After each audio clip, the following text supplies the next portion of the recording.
Is that really the plan, General? Do you honestly think this old man is going to fix with this nonsense what our entire team of engineers couldn't solve with real science?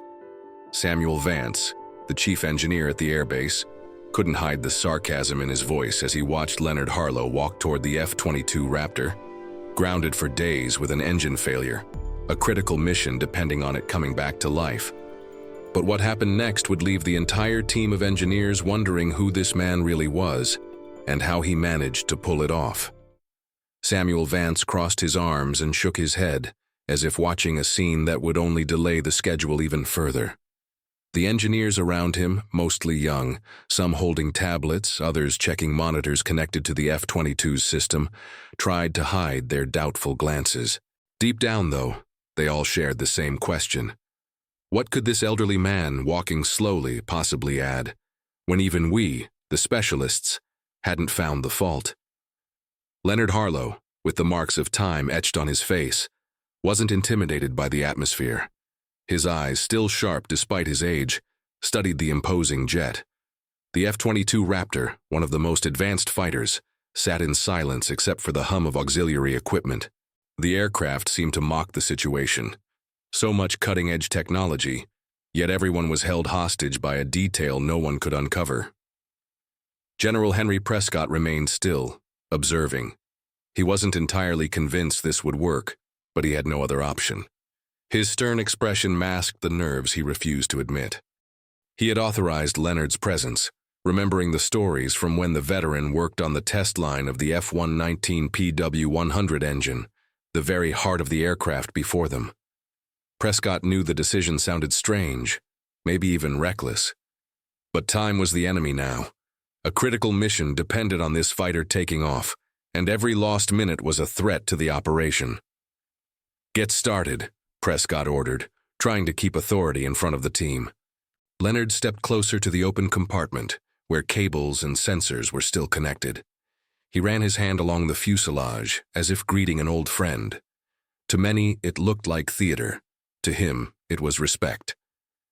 "You really believe you're going to hear something our systems didn't catch?" Vance sneered, his smile crooked. Leonard took a deep breath. The jab didn't bother him. He had faced skepticism before, decades earlier, when the F-119 prototypes had shown mysterious failures that left young, confident engineers baffled. Now it seemed time had only repeated the scene. Different faces, same kind of problem. In a low but firm voice, he said, "Start it up again. Standard procedure, no adjustments." There was a brief silence. Samuel rolled his eyes, but Prescott cut in. "Do what he said." Two technicians exchanged looks and set up the control panel. One of them confirmed the safety sequence and engaged the electric start system. The initial whir filled the space, rising to the point where the engine should have caught. But, as before, nothing. Just inert rotations. The engine turned, but wouldn't ignite. While the engineers stared at their monitors, Leonard closed his eyes for a moment. He tilted his head slightly, as if every shift in rotation was a word in a language only he understood. He stepped closer and placed his hand on an external fuel line, feeling the vibration. The detail was almost imperceptible, but his expression changed, not to surprise, but recognition. "Again," he said. Vance scoffed. "This is pointless. We're wasting time." But Prescott raised his hand, silent, ordering the team to obey. Second attempt. The whir returned, and Leonard, now with eyes open, leaned in to listen. His hand remained steady on the tubing. When the rotation suddenly dropped, he raised a finger, cutting the process short. "Enough, shut it down." The hangar went silent, broken only by the cooling engine and the distant sounds of other base operations. The engineers watched him with a mix of curiosity and disbelief. Leonard adjusted his jacket and turned to Prescott. "The problem isn't in the main sensors, it's in the secondary fuel control valve. Internal deposits are interfering with the fuel flow regulation." Vance almost laughed. "That's unlikely. None of our diagnostics showed anything in that area." Prescott, now more focused, leaned toward the chief engineer. "Vance, check the valve." "General, with all due respect, it's a waste of—" "Check it. Now. That's an order." Vance took a deep breath, clearly irritated. He nodded and signaled to the team. 2 engineers began removing the side access panel to reach the component. It was delicate work, done under dozens of watchful eyes. Silence filled the hangar as everyone waited to see the outcome of this gamble. Leonard stood nearby, quietly watching. He wasn't in a rush. He knew what he was waiting for. The scene reminded him of years long past. Minutes later, one of the technicians exclaimed, "General, there are deposits inside." Vance's eyes widened. He rushed over to see for himself and spotted the dark buildup clogging the valve. It was subtle, but enough to compromise ignition. The silence was broken by Prescott. "Clean it and recalibrate the actuator." The team moved quickly. Parts were soaked in solution, scrubbed carefully, dried, and inspected one by one. The tension grew with every minute, because they all knew the mission depended on this result. As the cleaning continued, Vance approached Leonard. There was a sting of wounded pride in his voice. "Have you done this before?" Leonard met his eyes. "Once, back when the F-119 was still a prototype. It would choke and no one could figure out why. We spent weeks until we found deposits like these. Since then, I've learned to recognize the sound." Vance took a deep breath. He didn't know if he was more upset with the situation or with himself. While the engineers worked, he cast a brief glance at Leonard, who said nothing. He simply stood still, watching the engine like a man who knew the battle was about to end. A few minutes later, the valve was reinstalled and the system prepared again. The team waited for authorization. Leonard stepped forward. "Now, try it again." Samuel drew in a deep breath, crossed his arms, and kept watching. He wanted to see failure, to prove his point. But what came next would change how everyone in that hangar saw the man standing before them. The hangar was almost silent. Only the faint hiss of support equipment and the distant echo of footsteps against the metal structure broke the tension. Every eye was fixed on the control panel and the F-119 PW-100 engine. The order had been clear. Try again. The initial whir filled the space. The engine began to spin, the rotations climbing steadily. The panel showed parameters within normal range. Vance's eyes darted across the numbers, scanning frantically. Prescott, motionless, just waited. Leonard, eyes half closed, tilted his head, as if each shift in sound was a word in a secret language. His hand stayed firm on the outer tubing, feeling the vibration. Suddenly, he raised his arm. "Shut it down." The technician froze, but Prescott repeated the order. "Cut it." The engine slowed into silence. A murmur of confusion rippled through the team. Vance exploded. "What the hell now?" Leonard turned to him calmly. "Because it's not ready yet. The flow needs to settle. If you push it now, you risk damaging the actuator."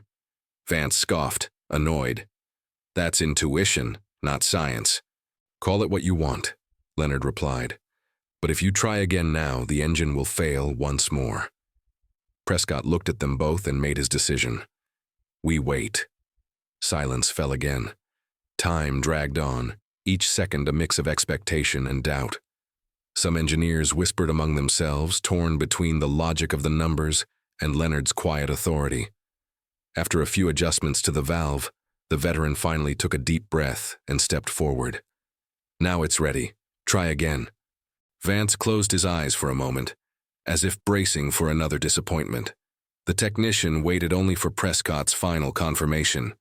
The general gave a nod. The button was pressed. The electric system responded immediately, the same whir that had ended in failure so many times before, filling the hangar with tension. The rotations climbed higher and higher. The monitors tracked the progress with precision. Everyone waited for the moment the engine would finally reveal its fate.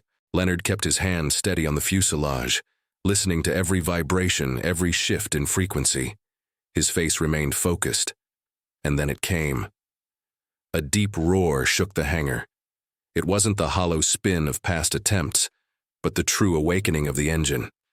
The low rumble reverberated through the walls, pressing against every chest in the room. The engineers looked at each other in disbelief, as if none of them could trust what they were hearing. Samuel Vance, who had kept his arms crossed, slowly unfolded them, his eyes wide and locked on the engine. The F-119 was alive, its contained power making it clear it was ready for more. Leonard Harlow stood still beside the aircraft, calm as if he had seen this moment before.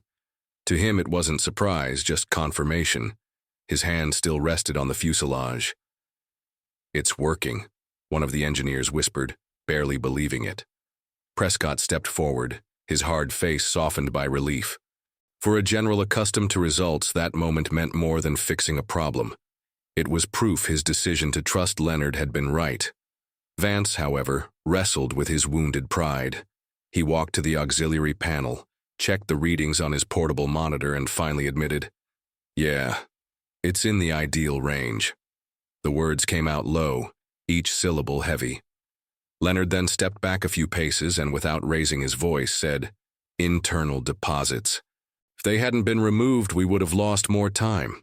There was a plainness to his words, almost unsettling for those who leaned on reports and graphs.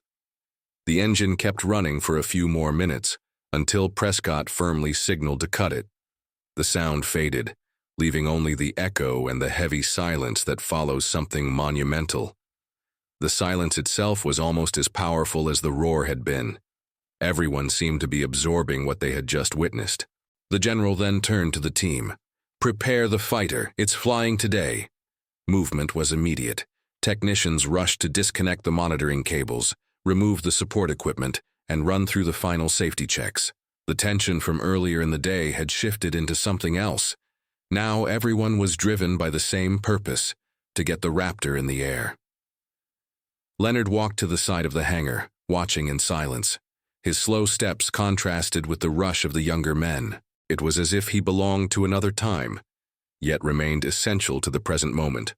One of the engineers, visibly impressed, finally broke the silence.